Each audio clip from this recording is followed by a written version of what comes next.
On October 1st, 331 BC, two kings survey the same vast plain of Gaugamela, ready to fight for the world's largest empire. One is Darius III of Persia, who commands a colossal army drawn from every corner of his domain. Ancient sources claim his forces are a terrifying river of humanity, 250,000 strong, complete with fearsome scythed chariots and 15 war elephants. The other is Alexander of Macedon, whose hardened army of 47,000 veterans is vastly outnumbered but utterly loyal. Darius chose this ground, had it leveled, and is certain of his victory. Alexander, dismissing his general's pleas for a night attack, looks upon the impossible odds without a flicker of doubt, famously declaring he will not steal his victory. This is the endgame, a final decisive clash for supremacy. Hello everyone, and welcome back to Immortal History. In our last episode, we left Alexander having rejected Darius's final offer of peace, half an empire, and his daughter's hand in marriage. For Alexander, it was all or nothing. Now, at Gaugamela, the decisive moment has arrived. Darius, stung by his prior defeat at Issus, has staked everything on this single, epic battle. He has gathered one of the largest armies the ancient world has ever seen, drawn from the far reaches of Asia. He has even prepared a new weapon he believes will shatter the disciplined Macedonian infantry, 200 scythed chariots.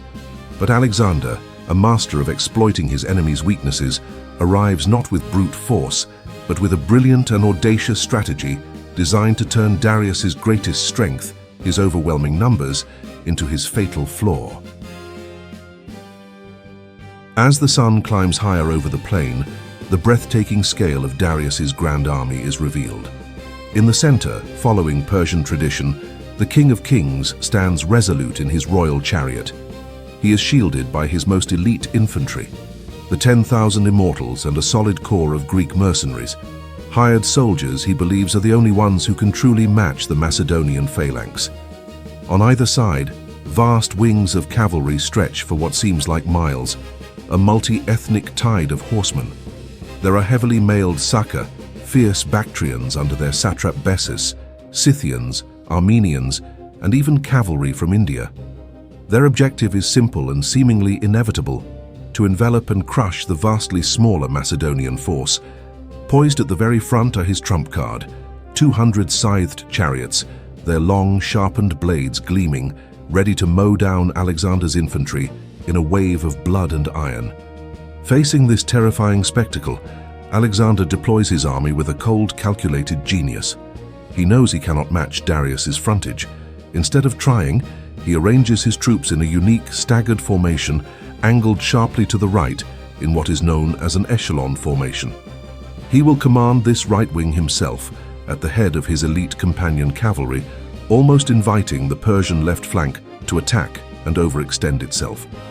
The left wing, under the steady command of his most trusted and veteran general Parmenion, is given a daunting, almost suicidal task: to act as a pivot, holding back the immense Persian right flank against overwhelming odds. But Alexander's true genius lies in a crucial, unconventional addition: a second line of infantry hidden behind his first. This tactical reserve has a single vital order: to pivot and form a new defensive front if, or more likely when, the Persians inevitably try to encircle his flanks. This flexible, two-layered formation is a trap. His entire plan is a high-stakes gamble. He will deliberately stretch and distort the Persian line, baiting their cavalry to charge further and further out, or while waiting with superhuman patience for that single, fleeting moment when a gap opens in the enemy center. The entire battle will hinge on perfect timing, unbreakable discipline, and Alexander's own iron nerve. The battle begins not with a head-on clash, but with an eerie, almost sideways advance. As Alexander leads his wing obliquely to the right, he threatens to move off the smooth, prepared ground that Darius's chariots need to be effective. Anxious, Darius hesitates no longer and orders his superweapon forward. The charge is a spectacle of pure terror. 200 chariots hurtle towards the Macedonian line, the sound of their wheels a rising thunder, their scythes promising a gruesome harvest. But Alexander is prepared. His men have drilled for this. On his command, the Macedonian infantry beat their pikes on their shields, creating a deafening roar that spooks many of the horses. Simultaneously, his light infantry, the agile Agrianians and javelin men, sprint forward as a screen, hurling a storm of javelins at the horses and drivers. Some chariots are stopped cold, but others thunder through the barrage. For these, the Macedonian phalanx executes a brilliant maneuver. The ranks of spearmen open up on command, creating channels for the chariots to pass harmlessly through. Once inside the trap, the horses are brought down and their crews, now isolated and surrounded, are swiftly cut down. In a matter of minutes, Darius's vaunted weapon is rendered useless and obsolete. Simultaneously, a massive and chaotic cavalry battle erupts on both wings.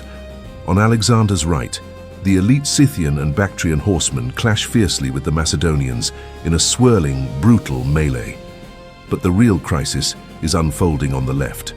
Parmenian's wing is absorbing immense pressure from the numerically superior Persian cavalry led by the satrap Mazaeus. His men are buckling, stretched to their absolute limit. A dangerous gap is torn open in the Macedonian line. A contingent of Persian and Indian cavalry breaks through completely, but instead of turning to attack Parmenion from the rear, they ride straight for the Macedonian baggage camp, intent on looting and freeing the prisoners, which include Darius's own family. Parmenion is on the verge of collapse. He is in desperate trouble and sends an urgent messenger to Alexander, begging for aid. The battle hangs on a knife's edge. Despite the desperate message from his left flank, Alexander keeps his gaze fixed on the center. His deliberate, unorthodox advance has achieved its goal. In moving to counter his flanking maneuver, the Persian left-wing cavalry has been drawn further and further out. A fatal space has opened between them and Darius's central guard. It is the gap, the single fleeting opportunity he had gambled everything on. The moment has come. Alexander gives the signal. He wheels his elite companion cavalry, forming them into a giant, powerful wedge formation, a tactic designed to pierce an enemy line like a spearhead. He personally leads the thunderous charge directly at the opening. Their target is not just the gap in the line, their target is Darius himself. The disciplined Macedonian wedge, a spearhead of man and horse bristling with pikes, smashes through the weakened Persian screen with unstoppable, devastating force. The chaos is immediate and absolute. Alexander and his personal bodyguard fight with ferocious intensity, cutting their way through the panicked Persian royal guard. They get so close that a javelin, possibly thrown by Alexander himself, misses the king, but kills his charioteer, who slumps over the railing. Seeing the driver fall, panic ignites through the Persian ranks, as many believe the king himself is dead. For the second time in his life, faced with Alexander's terrifying personal charge, Darius III breaks. He turns his royal chariot and flees the battlefield, desperate to save his own life. The flight of the king is the death blow to the Persian army's morale. Seeing their divine leader abandon them, the center completely collapses. The retreat becomes a rout. With victory in his grasp, Alexander wants nothing more than to pursue Darius. But hearing the desperate pleas from Parmenian's endangered left wing, he makes the difficult choice to abandon the chase. He wheels his cavalry once more, this time to smash into the rear of the Persian right flank that is overwhelming his trusted general, securing a total and undisputed victory. The victory at Gaugamela is total and world-altering. Alexander is now the undisputed master of Asia. He marches south in triumph into the legendary city of Babylon. He is met not as a conqueror, but as a liberator. The governor Mazaeus, who had fought him so hard on the battlefield, surrenders the city. Priests and officials lay flowers on the road, burning incense on silver altars as Alexander enters, hailed as a savior who has freed them from Persian rule. He commands the temples destroyed by a previous Persian king to be rebuilt, showing respect for their gods. Next, he seizes the immense, almost mythical wealth of the Persian treasury in Susa, gold and silver beyond counting. But for Alexander, the war is not over. It cannot be over until Darius, alive or dead, is in his hands. While Alexander is being hailed as a king, Darius, the former great king, is now a hunted fugitive. he flees eastward with a dwindling and demoralized band of followers toward the remote and rugged satrapies of Bactria and Sogdia. His authority has crumbled. His own commanders, led by the ambitious satrap of Bactria, Bessus, a relative of Darius himself, look upon their king as a repeated failure, a man who has twice fled from the battlefield. They hatch a plot born of ambition and shame. Near modern-day Tehran, Bessus and his co-conspirators commit the ultimate act of treason. They arrest their own king, binding him in golden chains and throwing him in a humble ox cart, hoping to hand him over to Alexander to win favor.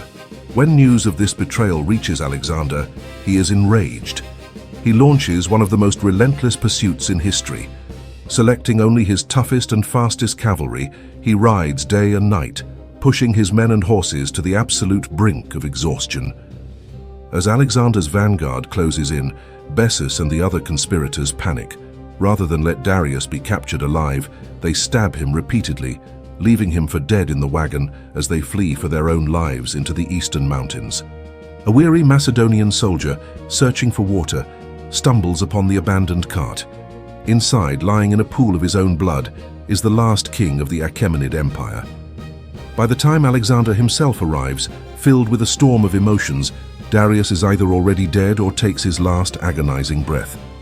Looking down at the body of his great rival, murdered not by his declared enemy but by his own treacherous subjects, Alexander is said to have been filled with profound rage and sadness.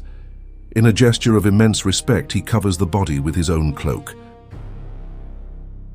The death of Darius in the summer of 330 BC marks the formal end of the mighty Persian Empire, a dynasty that had ruled the known world for over 2 centuries. In a sign of respect and brilliant political shrewdness, Alexander sends Darius's body to Persepolis for a full royal burial in the tombs of his ancestors. This act honors his fallen rival while strategically beginning to position himself not as a foreign destroyer, but as Darius's rightful heir. This moment is not just an ending. It is a profound transformation for Alexander and his mission. He no longer sees himself as a mere foreign conqueror, but as the legitimate successor to Darius, the new king of Asia. The betrayal by Bessus fills him with a burning, righteous fury. In Alexander's eyes, Bessus had not just killed a rival, he had murdered a king, an act of sacrilege against the divine right of rule itself. Bessus, having the audacity to declare himself the new great king under the name Artaxerxes V, must be punished. Alexander, now acting as the rightful sovereign, vows to hunt down the usurper and mercilessly avenge Darius's death. The great war of revenge against Persia is over, but a new, far more brutal war is just beginning. It is a war to consolidate a vast new empire and to punish a traitor. The chase for Bessus will lead Alexander and his weary army even further east into the unknown and hostile lands of modern-day Afghanistan and Central Asia. A grueling campaign that will test their loyalty and endurance as never before. If you were thrilled by Alexander's tactical genius and the epic scale of Gaugamela, lead the charge by hitting the like button.